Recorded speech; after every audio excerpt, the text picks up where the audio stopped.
kadib markii xukunka laga tuuray Saddam Hussein. In badan oo ka mid ah raggii isaga talada la hayay oo uu ugu horeeyay madaxweyne ku-xigeenkiisii ayaa maxkamad la soo istaajiyay.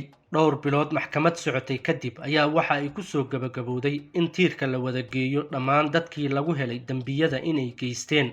raggaasi waxaa xukumay waxaa ka mid ahaa xaakim la yiraahdo Rauf Abdulrahman oo ahaa madaxii ugu sarreeyay maxkamadda dambiyada ee dalkaasi Ciraaq. Rauf ayaa waxa uu ahaa dadkii ugu horeeyay ee ku soo oogay dambiyada madaxweyne Saddam Hussein iyo dhammaan intii isaga gacanyaraha u ahayd. barnaamijkeena maanta waxa aynu ku lafaguri doonaa Rauf Abdulrahman cidda uu yahay iyo wixii ku dhacay Saddam Hussein markii uu xukumay kadib. daawade haddii aad ka hesho muuqaalka fadlan like saar. mahadsanid. Rauf Abdulrahman waxa uu ahaa garsoore aad looga yaqaano gayiga Ciraaq oo dhan, sidoo kalena waxa uu ahaa ninkii lagu aaminay in uu maxkamadeeyo Saddam Hussein madaxweynihii dalka Ciraaq. maxkamadeyntaasi oo qaadatay muddooyin kadib ayaa ninkani waxa uu go'aankiisa ku adkaystay in ciqaabta ugu dambeysa uu mariyo Saddam Hussein.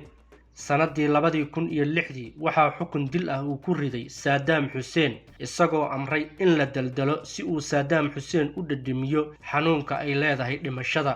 balse waqtigu waa wareegto, nafsiguna waa maseegaan. 11 sano kadib ayaa garsoorahani waxa uu u gacan galay ururkii argagixisada ahaa ee la magac baxay dowladda Islaamka. Rauf Abdulrahman ayaa sida ay ku soo warantay mareegta Daily Mail ee ka soo baxda dalka Ingiriiska waxaa la qabtay isagoo wata dharka haweenka kuna dhuumaaleysanaya qaybo ka mid ah magaalada Baghdad sanadii 2014. 8 sano kadib markii uu amray in dil lagu fuliyo Saddam Hussein.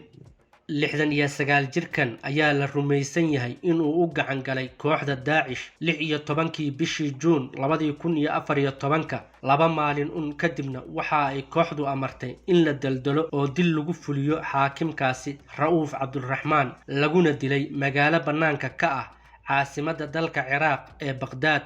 walow dowladda Ciraaq ay ka gaabsatay in ay sheegto qabashada iyo dilka xaakimkaasi, ayaa haddana waxaa si toos ah u shaaciyay in Rauf Abdulrahman la dilay xildhibaan reer Jordan ah oo la yiraahdo Khalif Ataya, isagoo qoraal uu soo dhigay bartiisa Facebook ku yiri madaxii maxkamadda dambiyada ee dalka Ciraaq ee xilligii la maxkamadeynayay Saddam Hussein ayaa la xukumay dilna lagu fuliyay kadib markii ay qabteen kooxda lagu magacaabo dowladda Islaamka, sida ay ku warantay wakaaladda fadhigeedu uu yahay dalka Masar ee la yiraahdo Al-Maysroon. Ataya oo hadalkiisa sii wato ayaa yiri xaakimka Rauf Abdulrahman waxa uu isku dayay inuu ka baxsado dalka Ciraaq iyadoo xilligaasi intiisa badan ay gacanta ugu jirtay ururka isku magacaabay dowladda Islaamka ee xukumayay qaybo ka mid ah dalka Syria iyo sidoo kale Ciraaq. waxaana la sheegay inuu watay dharka haweenka iyada oo ay gacanta ku dhigeen qaar ka mid ah dagaalyahanadii ururkaasi dowladda Islaamka isku magacaabay.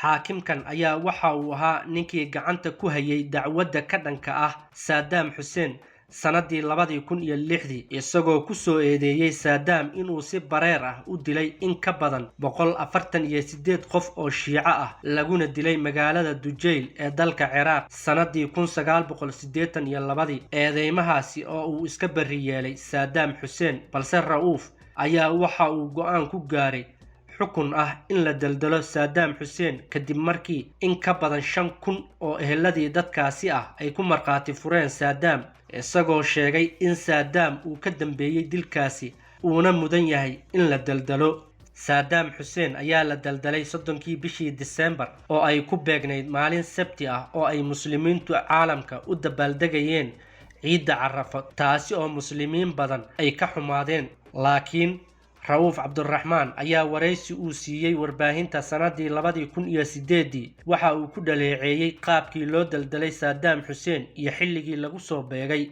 isagoo ku tilmaamay in ay ahayd qaab wuxuushinimo ah. wixii intaasi ka dambeeyay Rauf Abdulrahman waxa uu wajahayay hanjabaadyo ugu imaanaya rag Saddam ka soo horjeeday iyo sidoo kale kuwa Saddam taageeri jiray oo ay ka mid tahay kooxda lagu magacaabo dowladda Islaamka. saddex bilood ka hor inta aysan gacanta ku dhigin ururka Daacish. Rauf Cabduraxmaan ayaa dowladda Ingiriiska ka dalbaday magangelyo siyaasadeed kadib markii isaga iyo qoyskiisa ay dalka UK u yimaadeen safar dalxiis ah, balse nasiib darro dowladda UK waa ay diiday in ay aqbasho dalabkiisa. dowladda ay hogaamiyaan madaxda u badan Shiicada ee dalkaasi Ciraaq ayaa Saddam iyo raggii maamulkiisa ka tirsanaaba waxa ay u haysteen gumaadyo la sheegay inay ka geysteen dalkaasi Ciraaq 80meeyadii. taasi waxa ay keentay sidoo kaleete in la maxkamadeeyo madaxweyne ku-xigeenkii dalka Ciraaq ee xilligii Saddam, Taha Yassin Ramadaan, isagoo loo haystay inuu ka qayb ahaa dilkii 148 Shiicada ahayd ee la sheegay inay dishay dowladdii Saddam Hussein. dadkani ayaa sida ay sheegeen markhaatiyaashii la hor keenay maxkamadda waxaa lagu laayay howlgallo lagu baacsanayay rag la sheegay inay ka dambeeyeen afgembi dhicisoobay oo ka dhan ahaa Saddam Hussein sanadii 1982. Ramadaan ayaa lagu helay in dembigaasi uu galay bishii November sanadii 2006. sidoo kalena Ramadaan ayaa waxaa lagu helay inuu ka dambeeyay masaafurin, jirdil iyo inuu ka qayb qaatay dad kaleeto oo la dilay, waxaana ay maxkamaddu ku xukuntay xabsi daa'im. balse nasiib darro bil kadib ayaa waxaa racfaan qaatay dadkii isaga ka soo horjeeday, waxa uuna sababay racfaankaasi in maxkamadda sare ee dalka Ciraaq ay ku riddo xukun dil ah Ramadaan. laakiin Ramadaan ayaa isaga waxa uu ku doodayay inuu bari ka yahay waxa loo haysto dhammaan, isagoo sheegay in awoodiisu ay ku koobnayd arrimaha dhaqaalaha ee xukuumadda dalka Ciraaq ee uusan wax shaqo ah ku lahayn arrimaha amniga iyo qaarijintii loo geysanayay dadkii ka soo horjeeday Saddam Hussein. Ramadaan ayaa waxaa la daldalay 17 bishii Maarso sanadii 2007. dhacdadaasna waxa ay ka caraysiisay muslimiinta sunniga ahaa ee ku noolaa dalka Ciraaq iyo hay-adaha u dooda arrimaha xuquuqda aadanaha, iyagoo ku doodayay in aanan wax caddayn ah lagu helin Ramadaan oo la iska dilay. waxaana sidoo kaleete dil lagu fuliyey madaxii maxkamadda kacaanka ee dalka Ciraaq Awad Hamid al-Bandar iyo sidoo kaleete wiilkii la dhashay Saddam Hussein oo isna ahaa madaxii sirdoonka ee xukuumadda Saddam Hussein, kuwaasi oo la daldalay bishii Janaayo sanadii 2007. daawadayaal, intaa waxaynu ku soo koobaynaa barnaamijkii aynu uga hadlaynay wixii ku dhacay xaakimkii dilka ku xukumay Saddam Hussein, Rauf Cabduraxmaan.